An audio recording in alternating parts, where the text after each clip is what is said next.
அதாவது ஒரு என்ஹான்ஸ்மெண்ட். அந்த என்ஹான்ஸ்மெண்ட் அந்த மையத்தை ஆற்றல், மையத்தை ஸ்ட்ராங்கர்.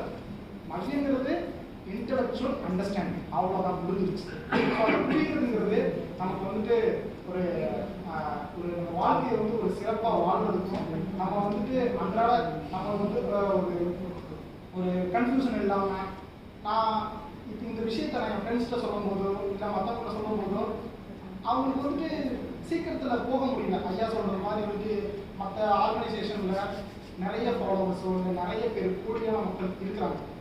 அங்கே எப்படி தெரியுமா, ஐயா சொல்கிறது மாதிரி தான் அந்த உண்மை அவங்க சொல்கிறவங்களுக்கும் தெரியாது. அந்த உண்மையை யாருக்கும் டெலிவரி ஆகும். இங்கே வந்துட்டு நான் சொல்லியாச்சு முடிஞ்சாச்சு, அக்கா இவ்வளோதாக்கா முடிஞ்சு போச்சு. அங்கே அப்படிங்கிறது ஒன்றும் கிடையாது. இப்போ நீங்கள் வந்து எப்படின்னா உங்களுக்கு அந்த ஸ்பீச்சை கேட்டாலோ இல்லை வந்துட்டு அந்த பாசிட்டிவாக இதை கேட்கும்போது மோட்டிவேட்டாக இருக்கும், நல்லா இருக்கும். நல்ல விஷயத்த பேசினா யாருக்கு நல்லா இருக்காது, நல்லா தானே இருக்கும். இப்போ யாரோ ஒருத்தவங்க ஒரு மோட்டிவேஷனல் வீடியோ போடுறாங்கன்னா அது நல்லா தானே இருக்கும். அந்த மாதிரி அந்த ஸ்பீச்சை கேட்கும்போது நமக்கு நல்லா மோட்டிவேஷனாக இருக்கும், நம்மளோட ப்ளசண்டாக ஃபீல் ஆகும். ஆனால் நம்ம என்ன எடுத்துருக்கோம் அந்த இடத்துக்கு அடுத்து வந்து ஒருத்தவங்க நல்ல ஒரு இதில் இருக்கிறவங்க அதை பற்றி சொல்கிறாங்க, இப்படி தான் நீங்கள் இதை பண்ணுங்க அதை பண்ணுங்கன்னு சொல்லிட்டு நமக்கு புரியுது.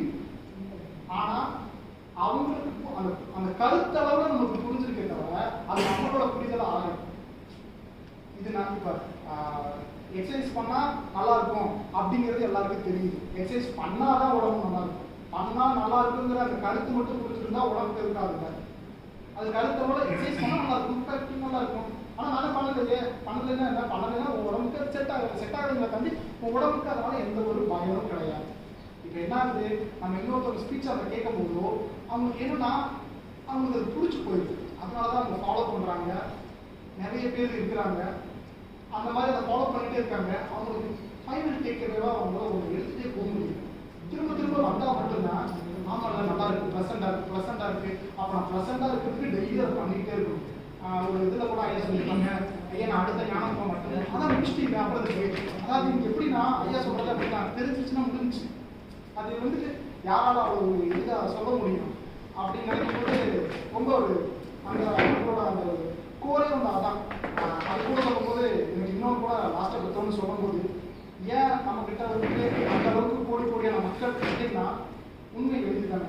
தண்ணி குடிக்கிறதுக்காண்டி யாரும் கோடி அடிக்க மாட்டாங்க. ஏன்னா அது உண்மை தானே. உண்மை பின்னாடி சொற்பமாக இருக்க மாதிரி இருக்கும். ஆனால் வந்துட்டு எல்லாமே வந்துட்டு ரத்தினங்கள் அப்படிங்கிற மாதிரி எல்லாம் தங்கமாக இருக்கும். அதை வந்து அந்த புரிஞ்சிச்சுன்னா புரிஞ்சது தான். ஐயாவுக்கு புரிஞ்சது இன்னும் 10 வருஷம் ஆனால் என்ன, 15 வருஷம் ஆனால் அதை விட்டு போகவே போகாது. ஸோ இந்த புரிதல் எல்லார் வாழ்க்கையிலையும் நல்ல ஒரு விஷயத்தை ஏற்படுத்தி உங்களோட புறச்செயல்கள் மென்மேலும்